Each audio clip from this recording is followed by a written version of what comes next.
Bird. Ready? Yep. So myself and Tony then are going to go through boning the guinea fowl so that it's ready then to stuff, fry and to pot roast.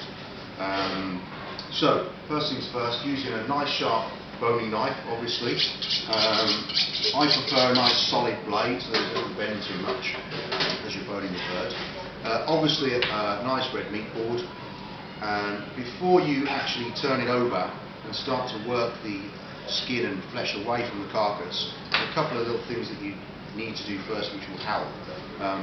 First of all, take off the wings, so just cutting through the joint, and the wings and in fact all the bones that are going to come out of this, obviously you keep those for roasting to use in a stock or sauce afterwards. So just take the wings off and keep them there. The wishbone needs to come out. Now you want to do that without obviously cutting through the skin. In fact, whilst you're boning the bird, you need to keep that in mind all the time, because piercing the skin is obviously going to have a big effect on the finished product. That's what you don't want. So take the wishbone out as you normally would, scrape the flesh away from the bone,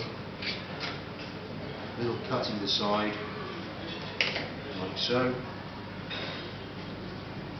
And that should just pull out.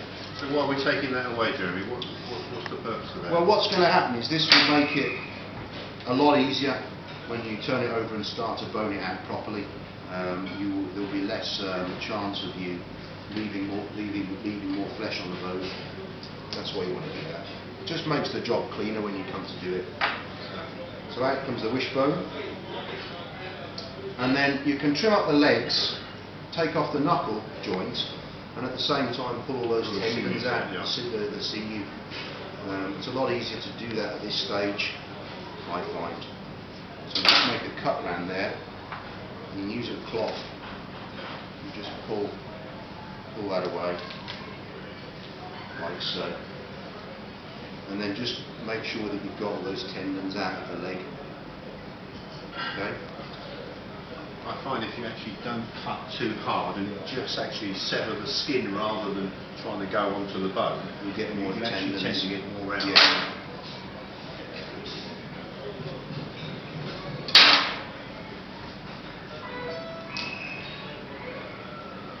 Right, so those are your tendons there that you want to try and get out at this stage.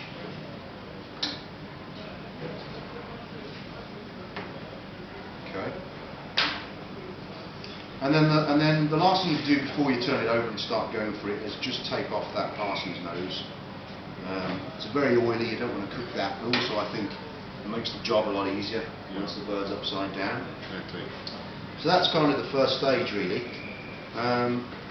Tony, do you want to carry on? Yeah. Yeah? Okay. Thank you. Just get rid of these sinews.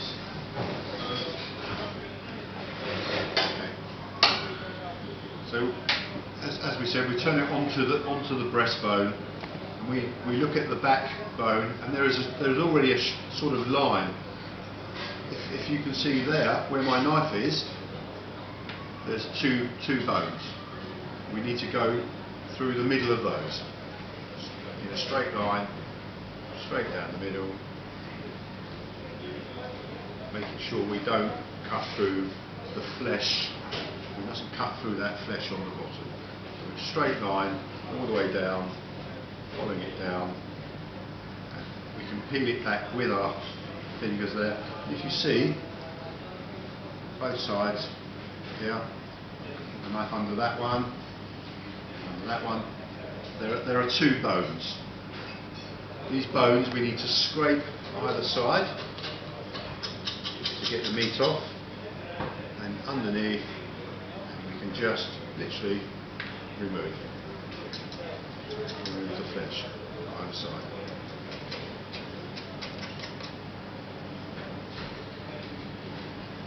Be careful to cut too much of the meat away. Scrape it down,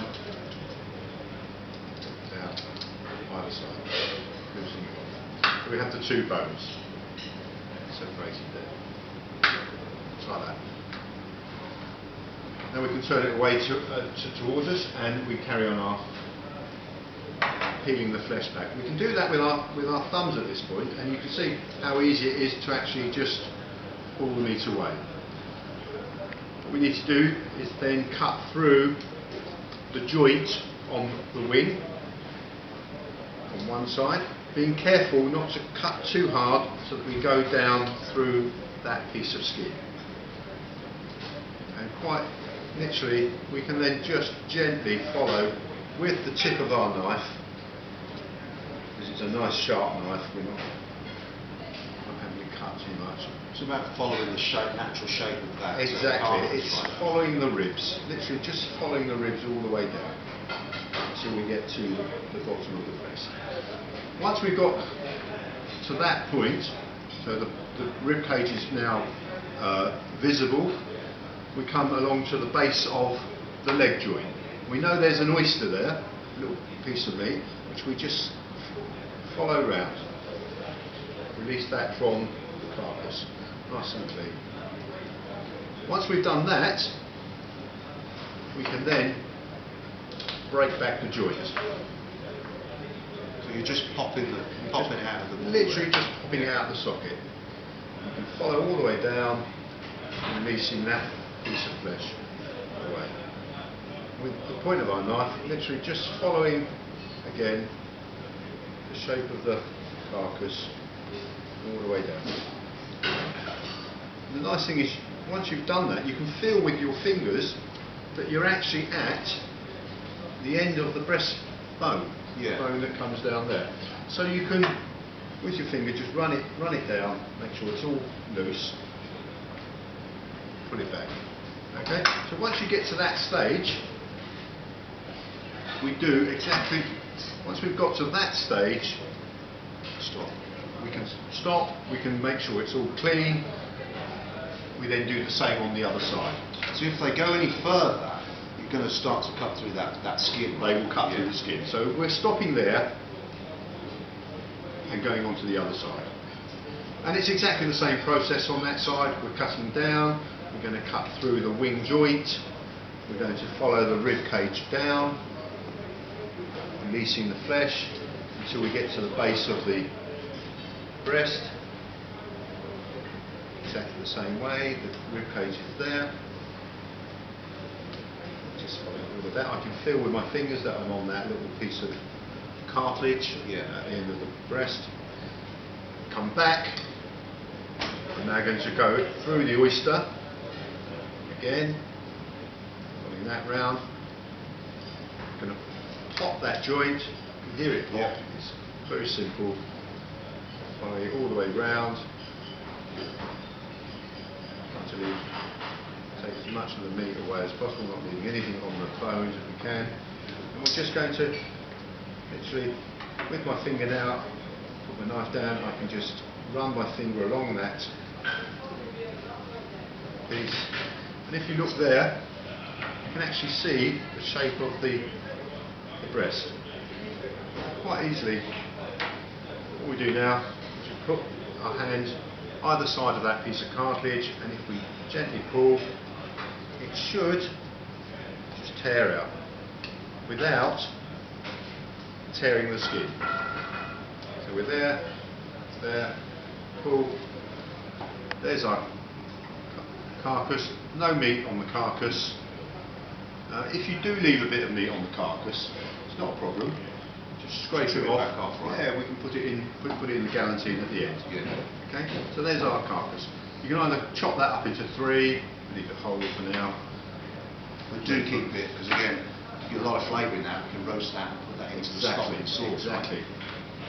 And that will help with colour as well, because we obviously need a bit of colour in our sauce. So by browning it off nicely, will help. So we've finished up with something looking like that. The next thing we need to do is remove the wings. Quite a simple job. We just literally scrape down the wing bone, very carefully, not cutting through the skin. Put our knife in underneath, bring up round the cartilage, and very simply scrape off, pulling it inside out. And once we get to the end, we can just cut that bone away. because we've turned it inside out, there is no hole. There is no hole in the flesh because it's been covered over by the wing meat. We do exactly the same the other side, nice and easy, gently down the bone, scraping it away, sure you go in underneath, around the cartilage, try not to leave any cartilage in, scrape it down.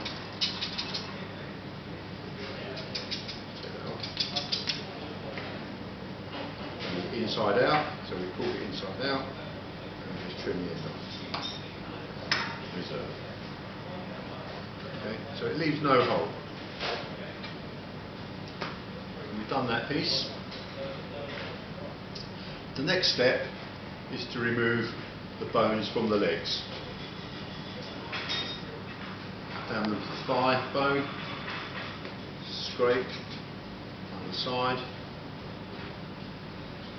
Loosen it away. We're going to go round the knuckle of the joint, making sure we leave as much meat in there as possible.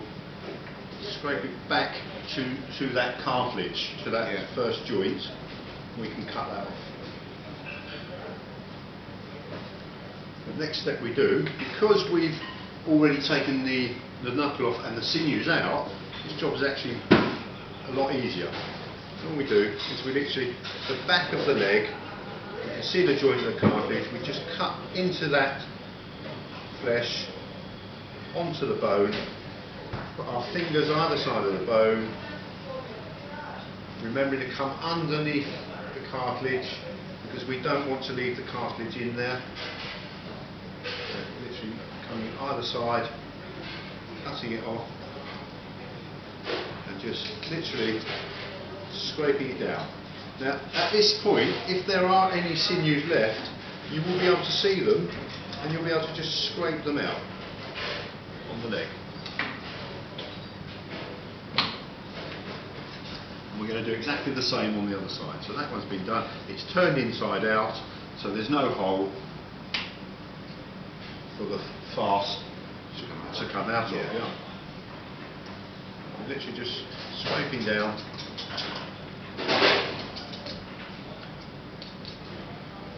Taking it to the first joint, removing that bone.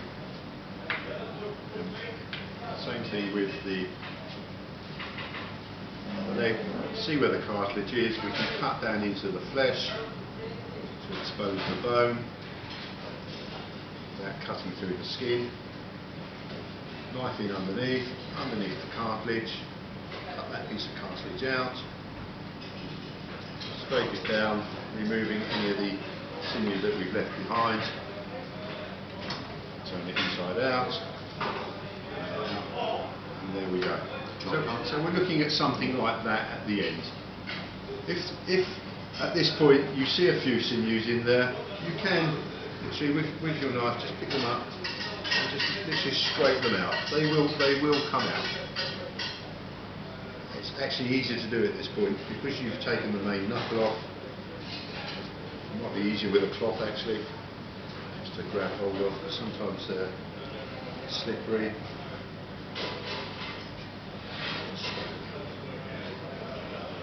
There we go. Okay, so we do that on both sides and remove any of the excess sinew.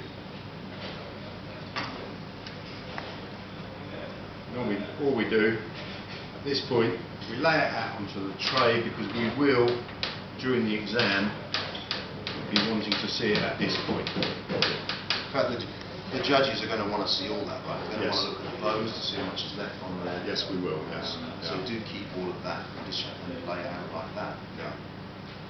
That's it. Good job done. Well done. Thank you.